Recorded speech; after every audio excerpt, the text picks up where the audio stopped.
Welcome to Charts Today. My name's David Linton, and today's edition for Tuesday, the 21st of February, comes to you from London.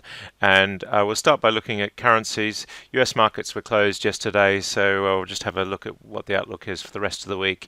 Commodities, some US tech, and actually, last of all, we'll take a look at some UK FTSE stocks. Quite a lot of things going on there as well.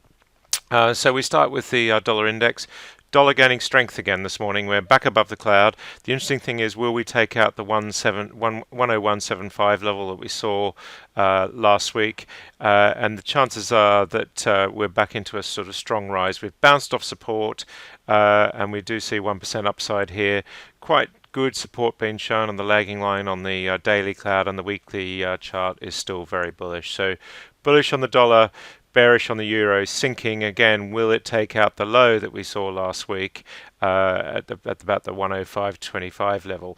So interestingly, dollar strength returning, euro weakness is back. It's worth remembering that there were thrusts on this euro chart that came off the chart, upside targets negated, and that's bearish, and we hit resistance and we're falling away. So bearish euro is what we looking at the moment. And Japanese yen, dollar just strengthening, not quite through the cloud here on the lagging line, but strengthening all the same. Sterling is looking pretty weak again this morning. Interestingly, I talked about this yesterday. Notice this declining columns here and rising columns here. This is actually a triangle pattern in the point and figure chart, and when we go to the cloud, this will actually this shows up a little bit more clearly in the cloud chart. So we can actually just draw that triangle pattern.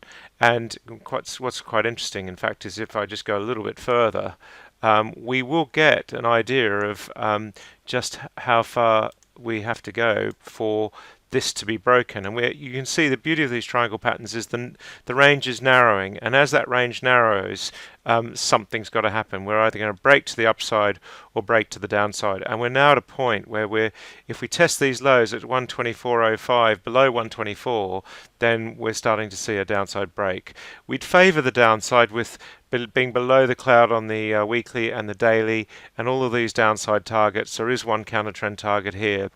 None of these targets are actually activated, so this is a break that's going to be very difficult to predict. But at the moment, we're coming back and we're testing that resistance level, and we just see that break, that potential there for a breakdown in sterling. So looking pretty bearish at the moment. If we look at sterling euro, we see that euro is weakening. Sterling is relatively strong. So euro weakness is the key at the moment. And then looking at the Swiss franc, we see here that sterling, the Swissy is actually falling in sympathy with the euro, such that we're seeing some short-term relative strength in the sterling rate there as well. Aussie dollar really just flat, but again bearish charts in the medium and long term with downside activated targets. So sterling going for another fall looks quite likely. Looking at the S&P 500, where we closed on Friday, we see here that we're well and truly above the cloud. So this action is still pretty bullish. Lots of upside targets.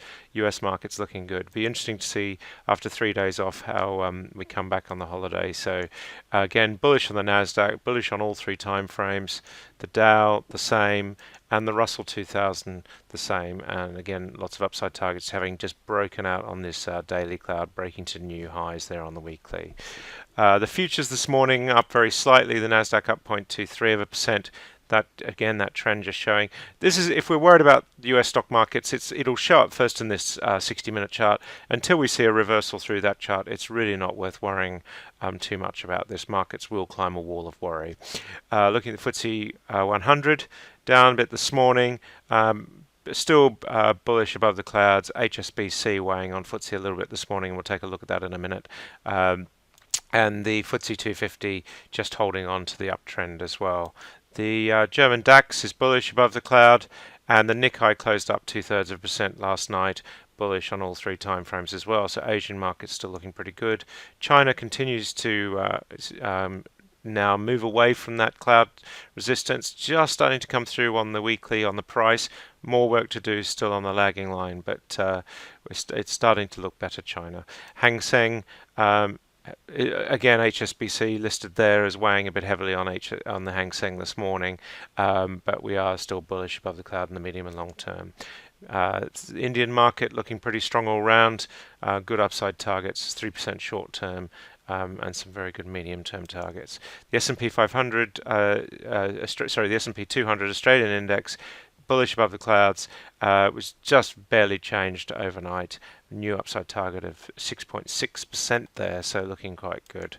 Brent crude is up this morning. We're above the cloud and rising. We're just seeing that pattern improving above the cloud. We've got upside targets 58.92 and 56.95 in the short term, so that's looking pretty good. And we're bullish on all three time frames. Not quite breaking to new highs yet, but we will expect that with a seasonal effect. And WTI again above the cloud and looking quite good. Heating oil again much the same in sympathy. US nat gas just languishing at these low 277 levels, so not so good there, as we can see. So quite key there. Corn bearish in the short term, bearish in the long term. A lot of the soft commodities really quite hard to call at the moment. Looking at gold. Gold down a bit sharply this morning. That's again that strengthened dollar is not helping there. So interestingly, we are seeing that just deteriorating back below the cloud. But we do have this upside target, and this will give us another target if we can break higher. Just hitting some potential resistance here on the daily chart. Silver also just falling away this morning as well. Copper up 1% and bullish on all three time frames, having just wandered through the cloud. New upside target if we can move to new highs of about 5%. So all happening there. US Treasury yields 2.45%, staying pretty static. Friday, as we said yesterday, all the tech stocks looking pretty good all round. So that's really interesting as well. So it'll be interesting to see where they open today. Now, I mentioned that we would look at some FTSE stocks. I'm using the DTN feed here, so this is all real-time data on the FTSE. So I was just looking at Bloomberg data. Again, with Updata, you can mix and match. And so I just click on this percentage column to see where the performances are. And we see here Rolls-Royce had, results out last week that shocked the market, but we're recovering from that. We're back above the cloud, not quite yet through on the long-term picture, but looking pretty good medium and short-term, even though we had that set of results that were quite negative.